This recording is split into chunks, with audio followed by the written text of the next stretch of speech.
The Dmm Annihilation is upon us, and with it will come some game-changing new mechanics, from sigils that increase your attack speed, ones that allow you to skill faster, and ones that make you almost immune to damage. Dmm Annihilation has it all, but this time with a twist. I'm going to go into quick detail about all of the big changes to this upcoming DMM, and what better place to start than the thing people absolutely hate the most, questing. Now, just like the older DMMs, you'll be able to also complete certain quests, only this time it's not locked behind combat brackets. Instead, there'll be a shop to buy these quests. More on that later. Now, Jagex have given us a teaser into what quests might be unlocked, and I'll leave it to you to figure out what these titles refer to, but it means you can, with a bit of luck and work, unlock some overpowered areas and spellbooks very early on. I mentioned this new shop. Jagex are adding Dead Man's Skull. In essence, it's a mysterious skull given to all players and allows access to a powerful new shop.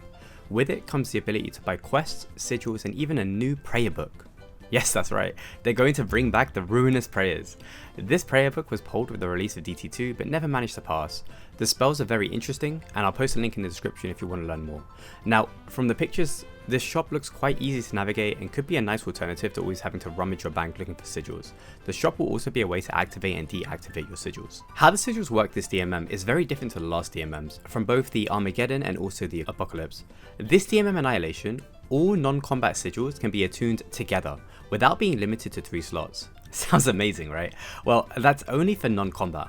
You will still be locked to 3 combat sigils activated at any one time. However, this change will allow PVMers and skillers to have a better chance to fight back and be just as aggressive while also maintaining their skilling benefits.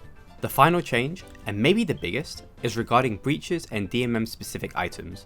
Now, every DMM, they change up the NPCs and make them more aggressive. This DMM Annihilation is no different.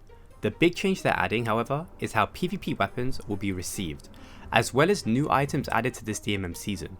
With the breaches, the single way areas will see monsters more spread out, with 3 fixed times, 4 breaches, and removing the 4th random breach. They also mentioned that the PvP weapon drop rates will be increased to sit between the DMM Armageddon and also the DMM Apocalypse.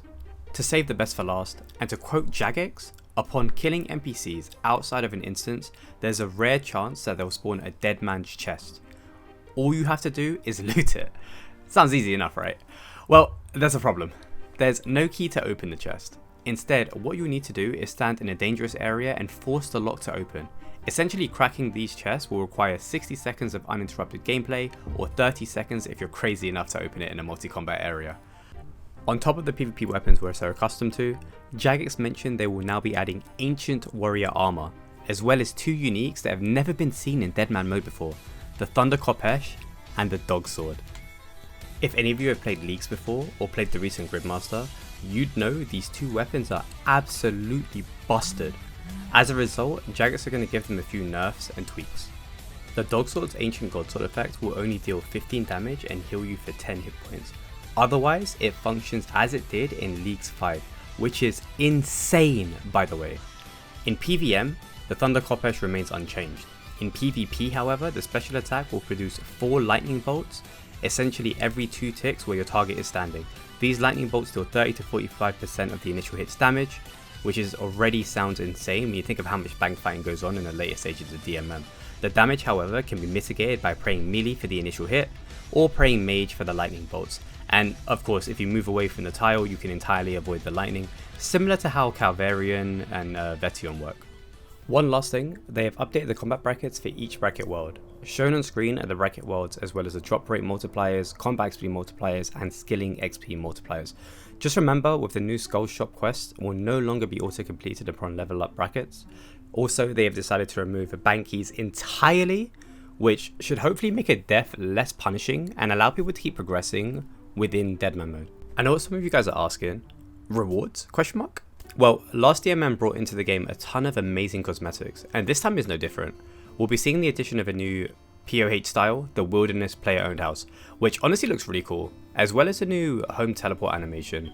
I think they were going with the Wilderness Lever. I mean, just look at the guy checking over his shoulder. There will as always also be weapon recolors.